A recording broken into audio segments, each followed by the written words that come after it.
I've been participating in open mic for years, mostly for my singing, but my guitar and violin skills surely get the crowd going.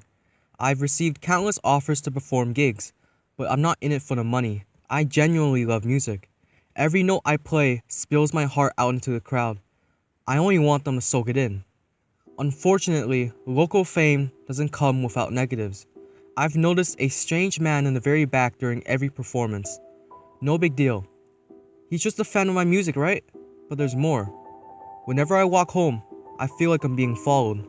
Surely, he's not going to be there when I turn to look, but I know he's there. I feel it.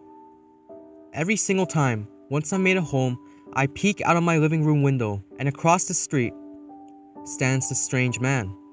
Of course it creeps me out, but legally, he hasn't done enough for me to go to the cops. It's funny how that works. He could be a serial killer for all I know, and yet, the cops will not get involved until I'm physically harmed. How sweet of them.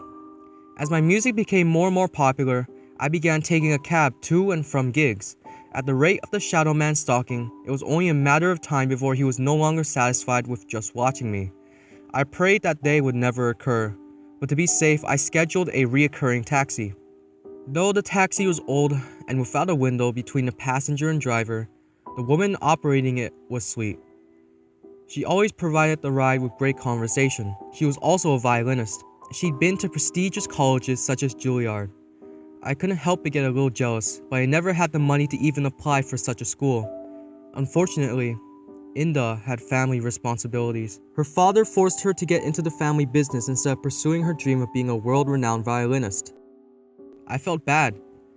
That seconds before her confession, I was envious of her. Every night after the pleasant cab ride with Inda, I'd run into my apartment and lock every lock on my door. I refused to turn on the lights in fear of my shadow casting off my whereabouts to the shadow man lurking outside. Most of the night I lay awake, imagining his face as he stood lifelessly in the shadows. The mere thought sent shivers down my spine. Even while I performed, all of my attention was directed towards the back of the audience. Though I could never see his face, I saw his silhouette. Not knowing what my stalker looked like was horrifying. Suddenly, a light bulb went off in my head. "Hey, I just want to say I love performing for all of you," I yelled into the mic. The crowd went wild, smiling and cheering. "But I'd like to give a special shout out to you, Shadow Man," I yelled, pointing to the back of the audience. Everyone turned around, staring confusingly at the area at which I had just pointed. "What man?" they questioned, looking back to make sure they hadn't gone crazy. I stood puzzled as I shook my head. "He's gone," I said. Embarrassed, I walked off stage and hurried outside to the cab. Inda immediately noticed my change of mood. She asked if I was okay, offering to talk about what had happened. Because she had been such a good friend to me, I spilled the beans, explaining the shadow man and his strange disappearing act at my gig. Inda seemed to recognize my tale as I told it. She was holding something back from me. "What is it?" I asked. She paused, swallowing hard as she stopped the car at the side of the road. "Burā'ī," she said. I stared at her with widened eyes. "What does that mean?" I questioned. "Evil," she said. I sat back in my seat and released every ounce of air from my lungs. "In my culture, what you described is a predictor of fate. It watches you up until your end.